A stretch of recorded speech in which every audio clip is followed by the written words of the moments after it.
नमस्कार, आप सभी का बहुत बहुत स्वागत है मेरे इस प्लेटफॉर्म प्राची मिश्रा ऑफिशियल पर। और आज हम बात करने वाले हैं दुनिया के तीसरे सबसे छोटे देश के बारे में, जिसका नाम हो जाता है नौरू। बट अब इसका नाम चेंज हो गया है। इससे पहले हम क्लास शुरू करें, मैं आपको बता दूं कि क्या आपने कभी ये देखा है कि किसी देश में शादी में एक विवाद शुरू होता है और वो शादी का विवाद गृह युद्ध में बदल जाता है। नौरू में ऐसा ही हुआ। यहां पर एक शादी का विवाद हुआ था काफी साल पहले, और वो विवाद पूरी तरह से गृह युद्ध में तब्दील हो चुका और 10 साल तक वो गृह युद्ध चला उस शादी में जो शुरू हुआ था। अच्छा, अभी नौरू जो चर्चा में आया है वो इसलिए क्योंकि नौरू ने अपना नाम चेंज कर दिया है, और नाम चेंज करके यूएन में ऑफिशियली इसका नाम क्या हो गया है, तो इस पर भी बातचीत करेंगे। और सबसे बड़ी चीज, क्या भारत भी आवेदन कर रहा है नाम चेंज करने का? हाँ, आपको भी लगेगा कि कैसे, क्या इंडिया और भारत वाला विवाद यहां तक पहुंच चुका है? तो हाँ भाई, शायद जल्द ही भारत भी यूएन पहुंच जाए, जहां पर सिर्फ आपको नाम इंडिया नहीं, जो इंडिया है वो पूरी तरीके से रिप्लेस होकर के सिर्फ और सिर्फ भारत दिखाई देगा। तो चलिए शुरू करते हैं। प्रशांत महासागर में दुनिया का तीसरा सबसे छोटा देश बसा हुआ है। ऐतिहासिक तौर पर यह अपना पूरा जो नेम था उसको बदल चुका है।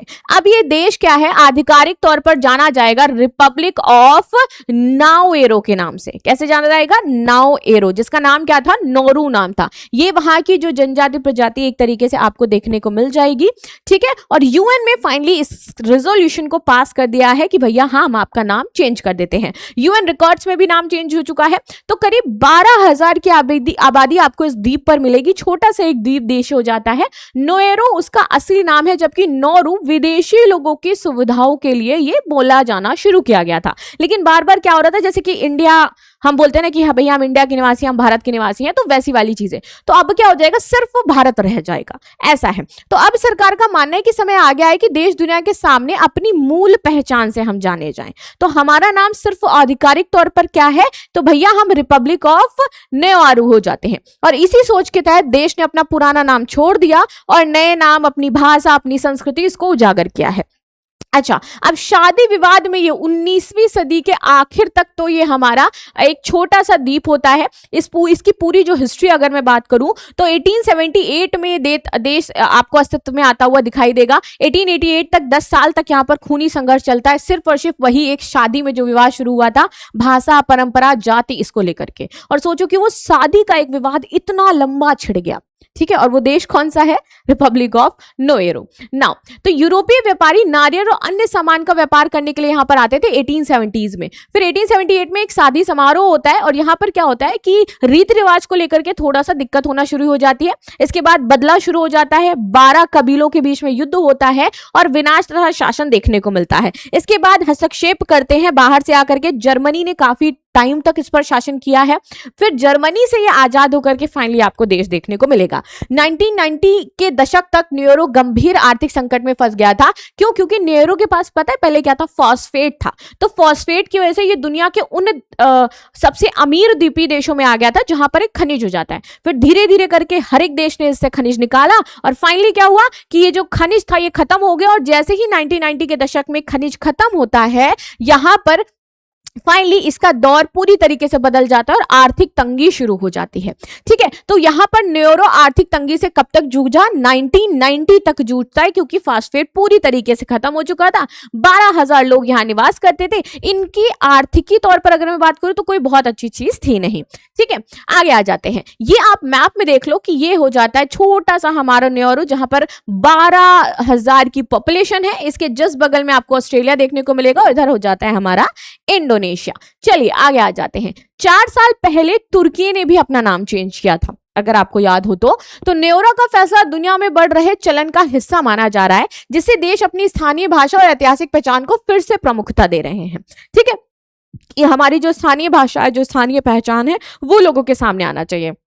हम वो नाम लेकर के नहीं चलेंगे जो औपनिवेशवाद या फिर हमारे ऊपर किसी ने शासन किया तो उसके थ्रू वो नाम आया था। जैसे इंडिया को हिंदुस्तान कहते हैं, इंडिया को इंडिया कहते हैं, इंडिया को भारत भी कहते हैं।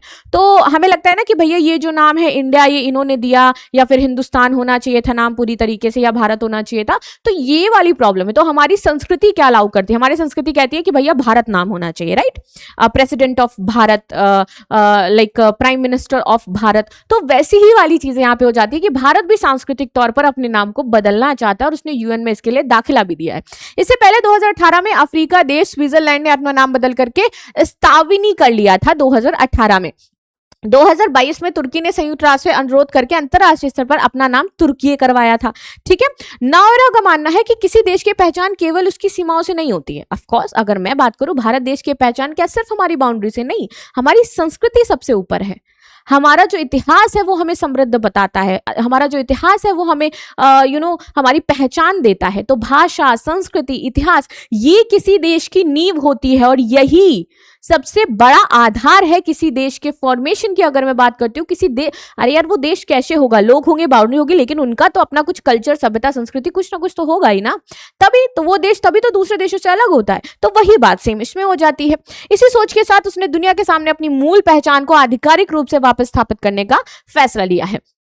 लेकिन बात करते हैं जो नाउरू है ना, वो जल्द ही उन देशों में शामिल होने वाला है जो जलवायु परिवर्तन की वजह से शायद समाप्त हो जाए। जैसे कि हमने देखा था कि वानुअतु एक ऐसा देश था जहां पर जलवायु संकट इतना ज्यादा गहरा गया है और द्वीपीय देश था कि शायद उसको ऑस्ट्रेलिया शिफ्ट होना पड़ेगा। लेकिन क्या अगर कोई देश खत्म हो जाता है, बाउंड्री खत्म हो जाती, लैंड खत्म हो जाता है तो वो देश नहीं रहता? नहीं भाई, लोग तो है ना उसके लोग कहीं भी रहेंगे, वो वानुअतु के लोग ही कहलाएंगे, राइट। तो इसमें सबसे बड़ा क्वेश्चन ये हो जाता है कि क्या जो लैंड है, बाउंड्री है, ये मैटर नहीं करती उस देश के लिए?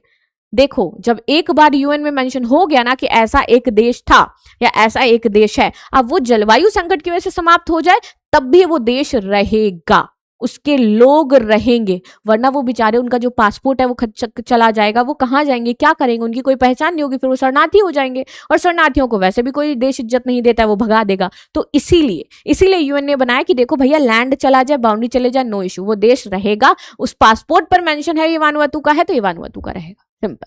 ठीक है, चलो तो यहां पर बात करते हैं। तो ये प्रशांत महासागर में है, 21 वर्ग में, और लगभग 12,000 लोग हैं। राजधानी इसकी योरेन हो जाती है, राजधानी याद रखना योरेन है। समुद्र का क्योंकि हर साल जल स्तर बढ़ रहा है, क्यों बढ़ रहा है? क्योंकि ग्लेशियर्स हमारी पिघल रही है। क्यों पिघल रही है? क्योंकि भैया हमारा जो ग्लोबल वार्मिंग है वो तेज हो रही है, टेम्परेचर इंक्रीज हो रहा है, इसलिए ग्लेशियर्स पिघल रही है। वेनेजुएला देश का पहला, मतलब वर्ल्ड का एक पहला ऐसा देश हो जाता है जहां की सभी ग्लेशियर्स पिघल चुकी है। ठीक है, मीठे पानी की कमी हो गई है और कृषि और खाद्य संकट उत्पन्न हो चुका है। 1990 में देखो इसका समुद्र तट, फिर इसके बाद 2020 में देखो, और अभी 2050 में अनुमानित पूरी तरीके से डूबने वाला है। अगर कोई कार्रवाई नहीं करी गई तो जो नाउरू है ना, ये भी हमारा समाप्त हो जाएगा। तो क्या आप देखते हैं, we consider name change request they come UN spoke person on Bharat row. अब ये जो भारत वाला कॉन्सेप्ट था कि क्या भारत भी अपना नेम चेंज करवा सकता है, तो बिल्कुल करवा सकता है। और बिल्कुल मुझे लगता है कि भारत को अपना नाम भारत ही रखना चाहिए। हम भारतीय हैं, सबसे बड़ी चीज। मैं नहीं कह रही हूं कि हिंदुस्तानी रखना चाहिए, मैं ये कह रही हूं भारत रखना चाहिए। बहुत सारे धर्म हैं, बहुत सारी संस्कृति हैं, अनेकता में एकता देखते ही हैं हम लोग। तो इसलिए भैया भारत नाम जरूर होना चाहिए। इंडिया और भारत का बहुत ज्यादा विवाद हुआ है, आपको क्या लगता है जरूर बताइएगा। ठीक है, और अगर मैं बात करूं यूएन में किसी भी नेशन के बारे में कि भैया जो नेशन है वो कैसे नाम चेंज करवा सकता है, तो जस्ट आपको क्या करना है, पहले अपने स्थानीय स्तर पर नाम चेंज करवाना होगा। जैसे भारत अपना नाम चेंज कराना चाहता है ना, तो वो स्थानीय स्तर पर जहां जहां डॉक्यूमेंट होंगे, जितनी जितनी चीजें होंगी, बुक्स होंगी, पहले उसमें चेंज करवाओ। जब आपके पूरे उस कंट्री में नाम चेंज हो जाएगा ना, तब उसके बाद यूएन में प्रस्ताव लेकर के जाओ, यूएन चेक करेगा एंड देन वो पास कर देगा। उसको कोई दिक्कत नहीं है आपके देश का नाम चेंज करने में, बहुत आसानी से नाम चेंज हो सकता है। लेकिन आपको पहले अपने रीजनल, अपने लोकल लेवल पर नाम को चेंज करना होगा। ठीक है, so this is the news what we discuss. अगर आपको इसका पीडीएफ चाहिए, so there is a telegram channel Prachi Mishra official, यहाँ पर मिल जाएगा। और ये है मेरा इंस्टाग्राम अकाउंट जहां पर आप मुझे फॉलो कर सकते हो। सो मिलते हैं नेक्स्ट क्लास में, तब तक के लिए धन्यवाद, bye bye, I love you.